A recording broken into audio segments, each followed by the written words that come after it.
નમસ્તે. આજે હું તૈયાર ધાણીને વઘારવાની રેસીપી બતાવું છું.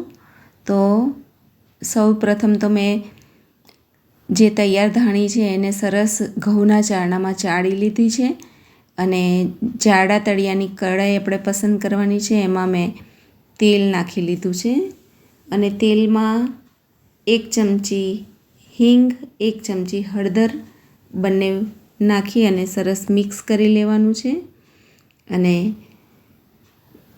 જે ધાણી આપણે ચાળીને રાખી છે એને એડ કરી દેવાની છે.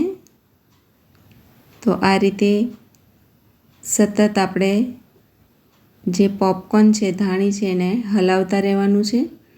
તો જો આ રીતે તમે ધાણીને વઘારશો તો તમને નહીં પેટમાં દુખે કે નહીં ગેસ થાય. એટલે આપણે એના માટે સ્પેશિયલ હિંગ એડ કરી છે અને સરસ ક્રિસ્પી કડક તળવાની છે. અને આપણે ચેક કરી લેવાનું છે દબાવીને કે ધાણી શેકાય કે નહીં.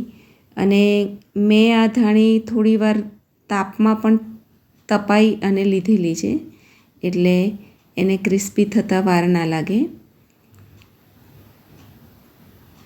તો સતત હલાવવાનું છે. અને આ ધાણી વઘારતા બધાને આવડતું જ હોય છે, એમાં કોઈ મોટી વાત નથી. પણ અમુક લોકો જે નવા રસોઈ શીખતા હોય છે તો એમને નથી ફાવતું હોતું, તો એ શીખી શકે એટલા માટે જ આ ટ્રાય કરેલો છે. બાકી તૈયાર ધાણીને વઘારવાની કોઈ મોટી વાત નથી. તો આ રીતે સતત આપણે હલાવી અને ચેક કરી લેવાનું છે. અને આ રીતે સરસ તૂટી જાય 2 આંગળીની વચ્ચે તો સમજી લેવાનું કે ધાણી સરસ ક્રિસ્પી થઈ ગઈ છે. તો આ રીતે સતત હલાવવાનું છે. અને દોસ્તો, મારી ચેનલ પર નવા હોય તો મારી ચેનલને સબસ્ક્રાઈબ કરજો. મારા વિડીયોને લાઈક, શેર અને કોમેન્ટ કરજો.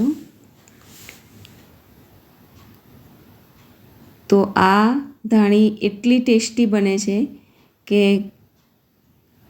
ડીશ ભરીને ખાઓ તો પણ આપણું મન નથી ભરાતું અને ટેસ્ટ વધારે લાગતો હોય છે કે આપણે ખાયા કરીએ. અને આ 5 મિનિટમાં નાસ્તો તૈયાર થઈ જતો હોય છે. અને હોળીમાં બધાની ત્યાં ધાણી વઘારતા જ હોય છે. તો આપણે સ્વાદ અનુસાર મસાલા કરવાના છે.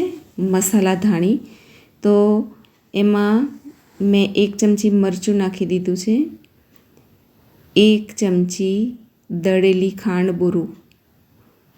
જો તમને પસંદ ના હોય તો તમે ખાંડને સ્કીપ કરી શકો છો.